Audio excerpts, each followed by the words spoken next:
When did the Maidenhead from the offices to the house happen? Boyne Hill Avenue. Right. Well, of course, it was a case of getting the money sorted out too before we could move. Mm. And at that time, we must have had a retreat, or David was up maybe. It wouldn't have been at the. I don't know where it was. Mm. We'd had a retreat somewhere, and we always used to get about 50 people at the retreats. Mm. And somebody said, I want to go to Unity Village. Mm. But, you know, David was a bit of a softie. He said, but we can't go on our own. Mm. We said, well, all you've got to do is to catch a plane. No, we can't. Will you organise a retreat to Unity Village? Mm. Mm. And so he said, well, okay. Mm. Mm. And he did. He said this was just for the people who... And there must have been about, I think there were about 50 people who all wanted to go. Mm. But they didn't want to go by themselves. They wanted to go in a group. So we were on the plane going over to Unity Village. When was this, Doreen? This would be in the late 70s. Right, okay. 78 comes to mind. Mm. Maybe 70. I'd have to look at the notes. Mm. And we were sitting going over to the village. I don't know whether, I can't remember where we were going. Maybe Chicago and whatever. And a lady came up to me and she said, I could see her now. She said, Doreen, she said, I want to ask you a question. And she said, I want you to be quite honest. She said, if I left Unity some money in my will, would David accept it? So I said, well, I'm sure he would. We were 30,000 feet up in the air, you know. It was like an angel. And so I said, well, I'm sure he would. But I said, you would really have to ask him. She said, I'm asking you. And I said, well, I think he probably would, if that's what you wanted to do. And then she went on to say that she had 3 nephews. And she said they're all really quite wealthy. And she said every year I send them a cheque. And she said never once have they sent me a thank you note. So she said they don't need the money. And she said last year I sent a cheque to a charity in their name. And she says they never acknowledged it. So she says I've decided that when I go I'm going to leave the money to Unity. And I said, well, you do whatever you feel guided to. You know, something to that extent.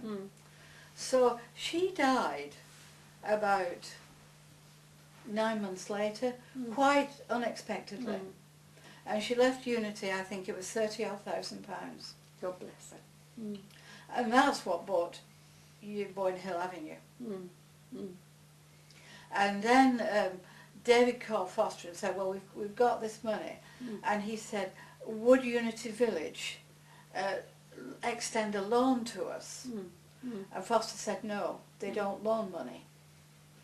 And David said, well, he said, I'm coming over in the summer. And he said, I'm going to see Charlie. He knew Charlie, but not on a friendly basis. Charles Fillmore's grandson. Yes.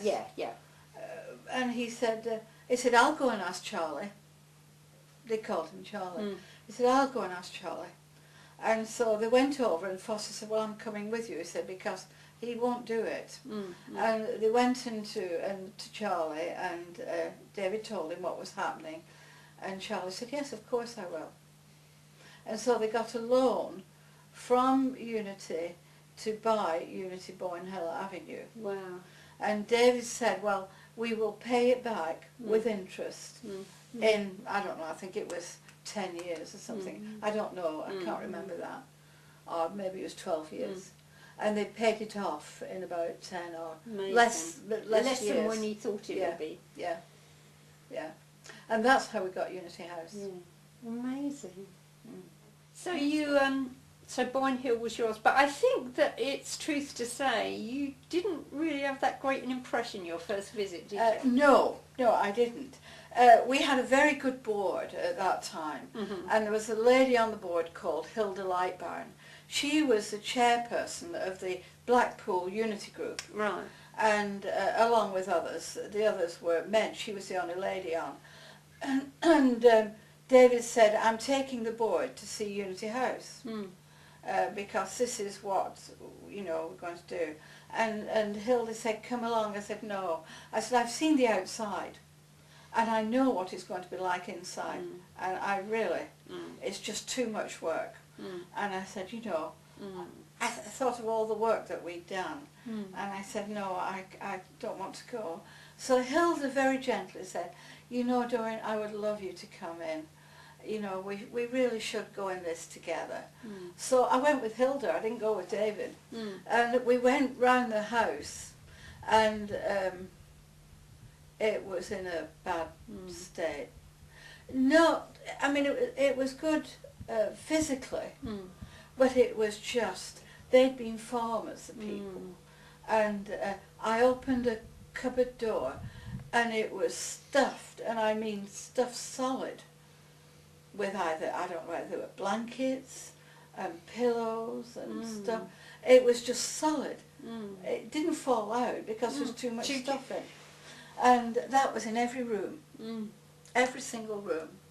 And then we went upstairs to the flat, and what they'd done up there, they had made 2 bed-sitting rooms up there, which were really very, very poor. They were crummy and dirty, and you know, and I just, it was exactly what I thought it would be.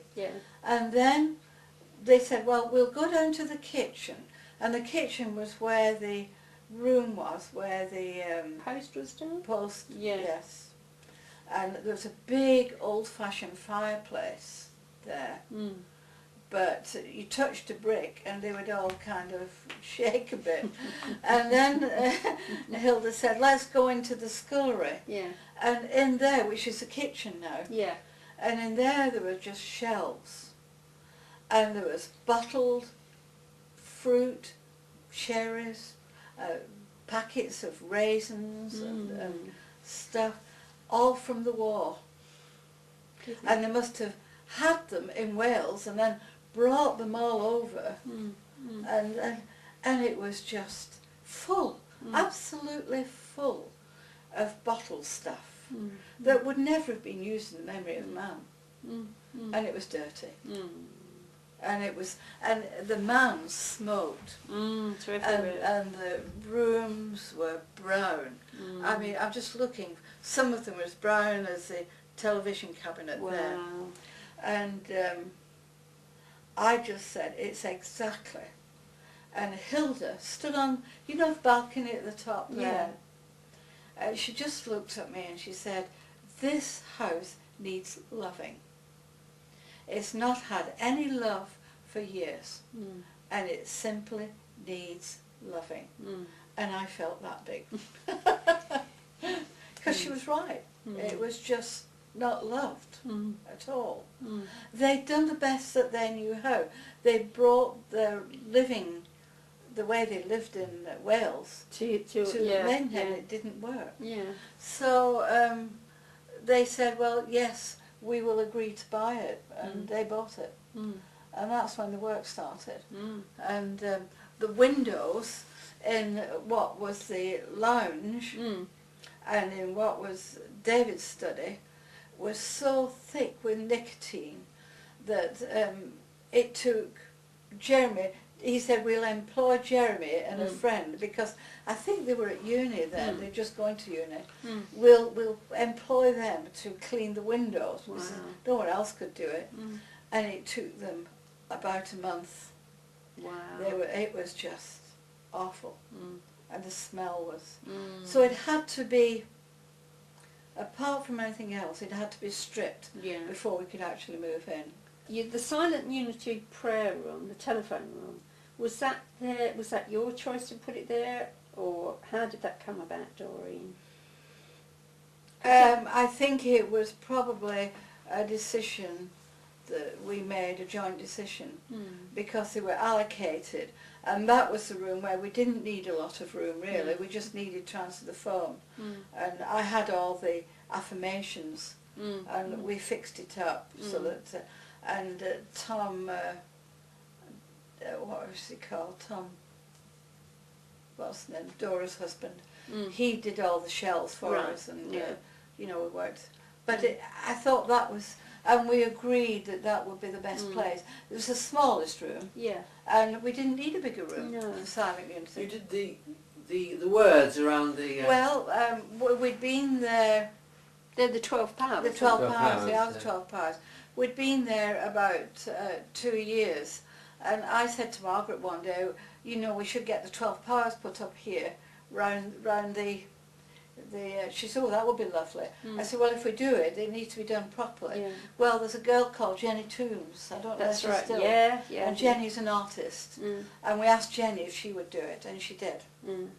Beautiful, beautiful. Yes, it is. Yeah. I believe that and this is not for the family that took it, have kept it. Have they really? It's a little boy's room, and I think whether it will stay, I don't know, but they've kept it for him. And she says it's such a happy house, and that was really your work to begin with. It was just an absolutely, for a time there was nothing. One of our ministerial friends called Dolores came over from America to help us to sort it out, and she spent 2 weeks with us, and we've got photographs of her standing on all the boxes, her head touching the ceiling, helping us to sort it out. And I thought, again, that was dedication. To come over from America to spend 3 weeks, 2 weeks, just helping. How long did it take you, Doreen, from your initial to your feeling that big, how long did it take you then to think, yes, this is the place? Well, you know, if David felt a thing was right, nothing would stop him. And he felt it was right. And I might not have liked it, but, you know, I suppose you believed in him, believed didn't you? in what he... And he wouldn't do anything. You know, when it's like your intuition telling you this is the way. And mine was saying, and I was quite right, because it took about, I will say, almost 12 months to get that place sorted out. And it required a lot of work, because the garden had all fruit trees in. You know, they were all laid out as an orchard, really. So all that had to be sorted out, and that's where Richard came in. But and that's another story. Well, Doreen, it's been an absolute delight, and we will pick this up again. But for now, thank you so very much. Oh, you're very welcome. Would you like to have some tea?